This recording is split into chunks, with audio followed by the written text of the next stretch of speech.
Imagine a day when the sun simply goes out, not in a fiery explosion, but a quiet, final dimming. A sudden, chilling twilight descends upon the world, and then, an endless night from which there is no dawn. The surface of our planet becomes a frozen monument, a tomb of ice under a sky of dead stars. For humanity and for nearly all the life we know, this is the end.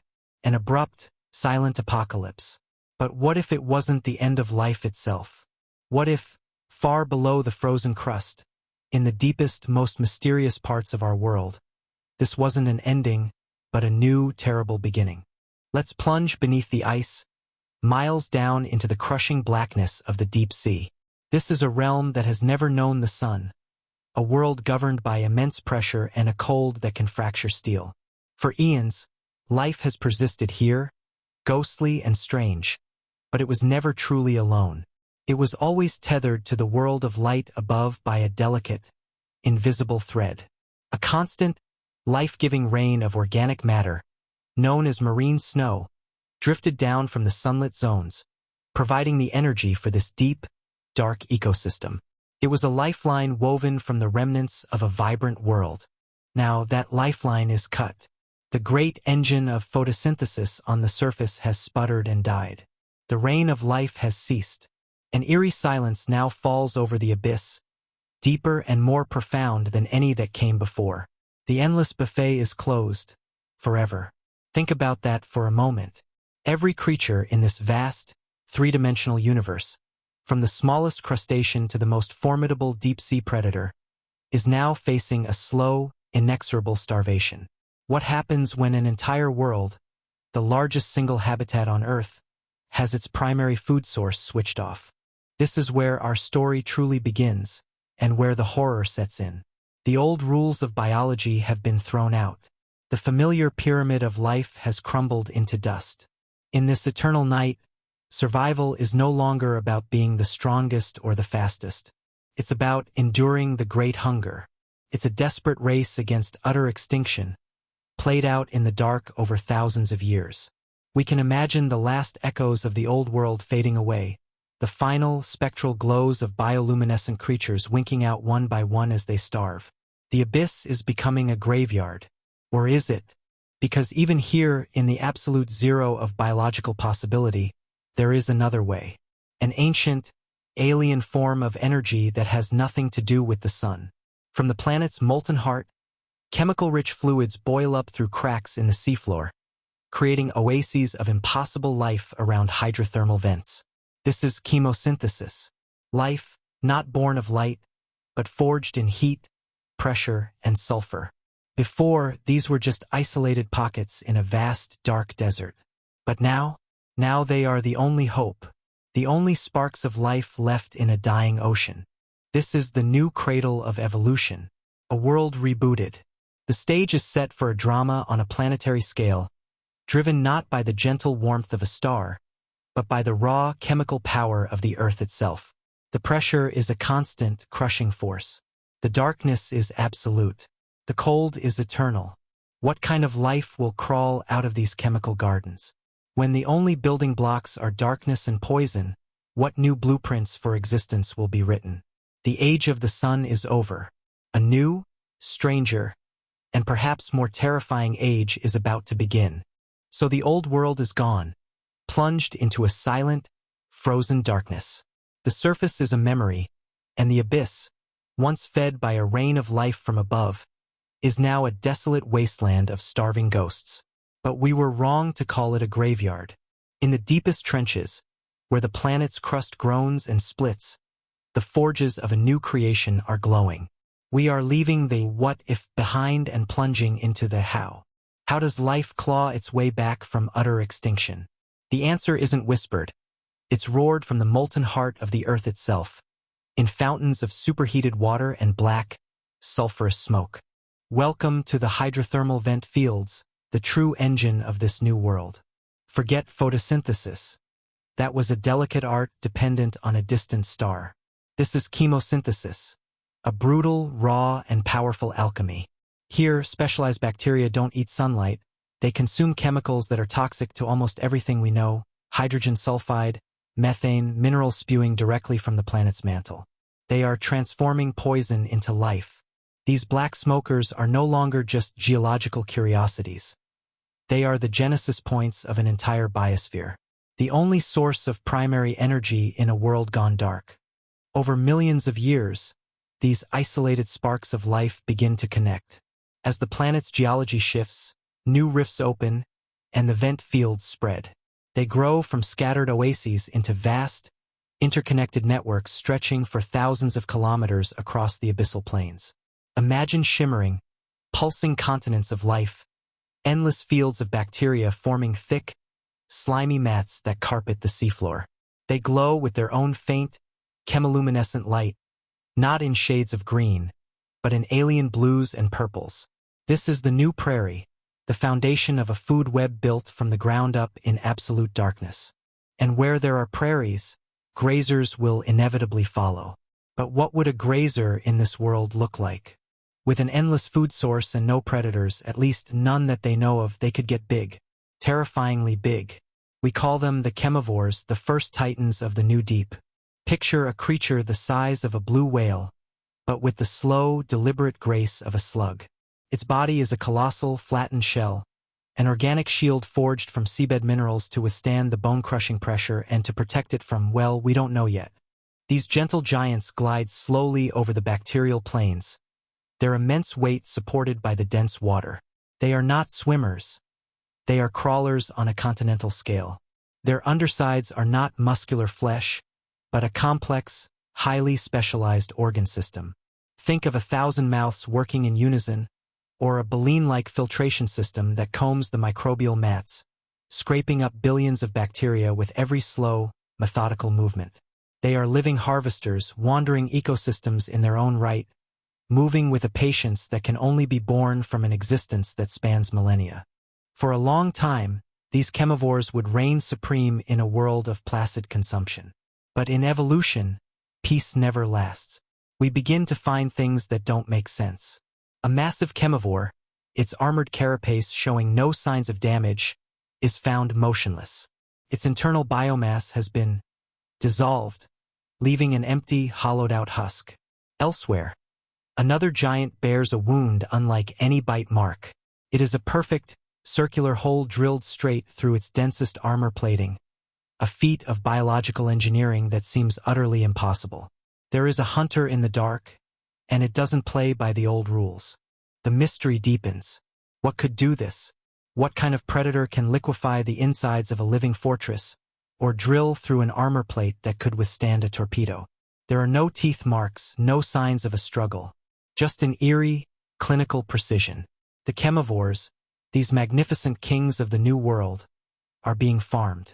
They are cattle for an unseen, silent, and terrifyingly intelligent butcher. The question is no longer just how life survives in the dark. It's what kind of monsters are being born from it, and how will they see their prey in a world without light. We have a hunter and we have its prey, but we are faced with a fundamental, almost philosophical problem. In a world of absolute, unending blackness, how does the hunter find its victim? How does the prey know it's being stalked? The eyes they inherited from their ancestors are now just useless vestigial organs. Even bioluminescence, that beautiful ghostly light show of the old deep sea, is a fatal luxury. In a world defined by starvation, producing your own light is like screaming "eat me," while burning your last scraps of energy. The revolution, therefore, must be one of the senses. Let's start with a force all life possesses but that we can barely perceive. Electricity. Every muscle that flexes, every nerve that fires, generates a tiny, faint bioelectric field. For us, it's just noise. But what if, in the dark, a predator evolved to see it? This is electroreception, a sense possessed by sharks and platypuses, but we are imagining it taken to an almost supernatural extreme. This isn't just about detecting a nearby fish. It's about perceiving the entire world as a symphony of electrical fields. Imagine looking out across the abyssal plains with these new senses. The colossal chemivores would not appear as shapes, but as vast, slow-moving mountains of crackling electrical energy. Smaller creatures would be like shimmering, pulsing sparks, their fields flaring with panic or flickering with sleep. The very seafloor would have its own signature, a complex map of mineral deposits and geological activity. It's a ghostly, silent world painted not in light and shadow, but in the living, breathing aura of electricity itself. Life cannot hide its own spark, but evolution rarely bets on a single strategy. Another sensory arms race is happening in parallel, fought with sound. We're familiar with the echolocation of bats and dolphins, but that's child's play compared to what the abyss could create. Picture a hunter that doesn't just emit a simple click, but a complex, constantly shifting sonar wave. This isn't just for locating obstacles. This is for building a perfect three-dimensional, high-resolution map of everything for miles around, a map so detailed it borders on clairvoyance. This predator's sonar wouldn't just reveal a shape, it would penetrate it, could differentiate between rock, flesh, and bone from kilometers away. It could analyze the density of a creature's armor, feel the frantic, terrified beat of its heart, and map its internal organs before ever making contact. In response, prey would evolve incredible new defenses. Some might develop skin that acts as a kind of organic stealth technology, absorbing sonar waves and rendering them acoustically invisible, a living black hole in the soundscape. Others might perfect their electrical silence, becoming ghosts in the machine. Now, let's put ourselves in the body of one of these prey animals. It's a creature that has mastered its own electrical silence, a whisper in the electric symphony. It moves through the crushing dark, confident in its invisibility. But then it feels something, not a sound, not a change in pressure. It's a growing distortion in the ambient electrical field around it, a warping of its reality. It feels a focused, pinpoint vibration pass through its body. Not a violent shock, but a delicate, terrifyingly intimate scan. Panic sets in. The creature's heart beats faster. Its muscles tense for flight. But this very panic is a death sentence. The flare of bioelectricity from its terrified nervous system makes it shine like a supernova to the hunter. It flees into the blackness, but there is nowhere to go. The predator isn't chasing it.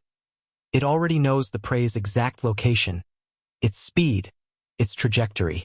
It simply moves to a predetermined point in space and time to intercept it. The hunt ends not with a roar, but with a silent, mathematical precision. A revolution of the senses has created the perfect, inescapable killer. We've seen how life has learned to navigate the eternal night, evolving senses that turn the abyss into a world of ghosts and echoes. But a new sense needs a new kind of body to house it.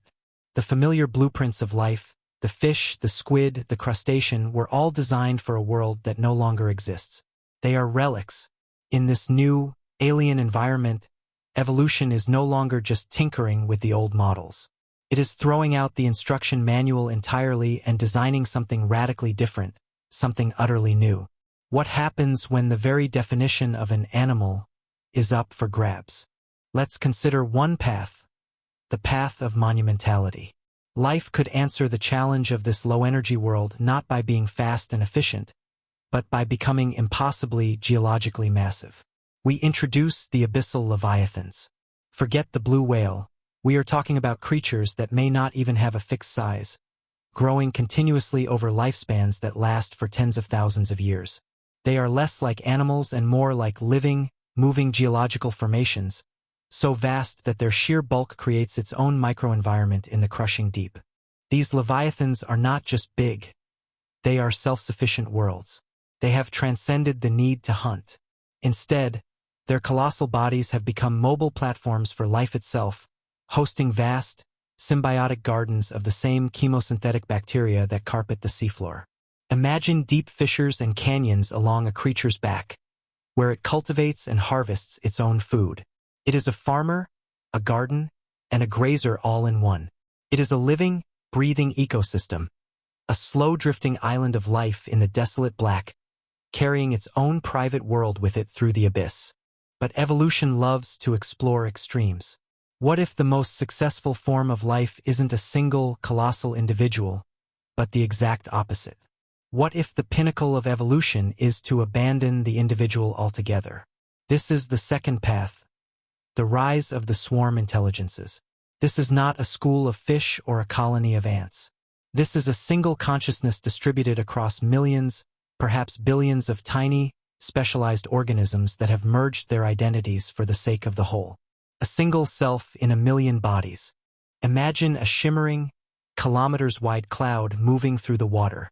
It has no fixed shape because it is constantly reconfiguring itself. The individual units, called zooids, are hyperspecialized. Some are simple motors for propulsion. Others are sensory nodes, forming a distributed network of eyes and ears. Some are weapons, armed with chemical sprays or electrified filaments. They communicate instantly through a web of bioelectric signals, allowing this living mist to think and act as one. It can flow like water, solidify into a dense hunting mass, or spread out into a fine, invisible sensory net. The horror of the swarm is not in its size, but in its nature. How do you fight a creature that is both everywhere and nowhere at once? It can't be wounded in a traditional sense. It simply flows around damage and replaces its lost parts. The true mystery is the nature of its consciousness. Is it a single, godlike mind floating in a sea of its own cells? Or is it a chaotic chorus of a billion voices that somehow sings in harmony? When it hunts, it doesn't bite. It envelopes. It engulfs its prey in a living, digesting fog. So here we have it. Two radical new blueprints for life, born from the pressures of a world without light. The solitary, slow-thinking, mountain-sized leviathan, a philosopher king of the abyss, and the collective, fluid, terrifyingly adaptive swarm, a ghost in the machine. They are the new wonders of this world, masterpieces of alien evolution. But even these incredible beings are not safe. Even they have something to fear, because something else is out there, something that hunts leviathans and dissects swarms. The apex predator is still waiting in the wings. We have populated our new, dark world with giants and ghosts. We have continent-sized leviathans and kilometer-wide swarm intelligences, magnificent and terrifying products of an evolution gone wild.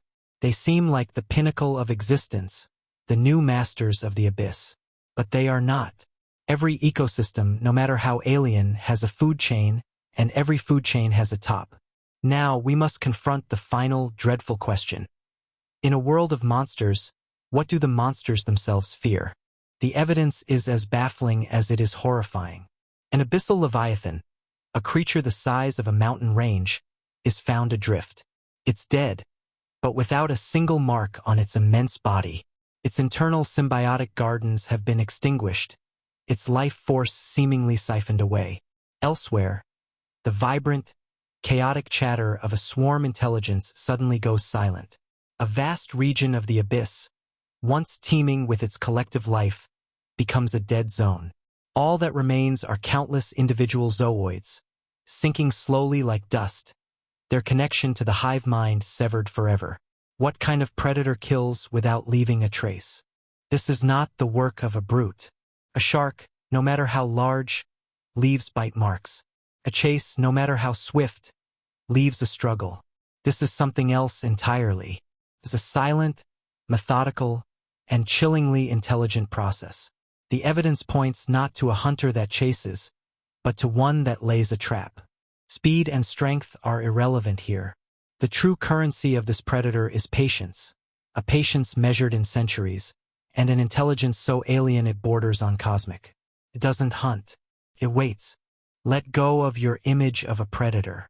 The apex hunter of this world is not an animal that swims. It is a place. Imagine a creature so ancient and so massive that it has become part of the very geology of the seafloor. It is sessile, rooted to the rock for its entire, multimillennial life. We might call it the weaver. From its central, buried body, it extends thousands of incredibly thin, impossibly strong filaments. These are not just limbs.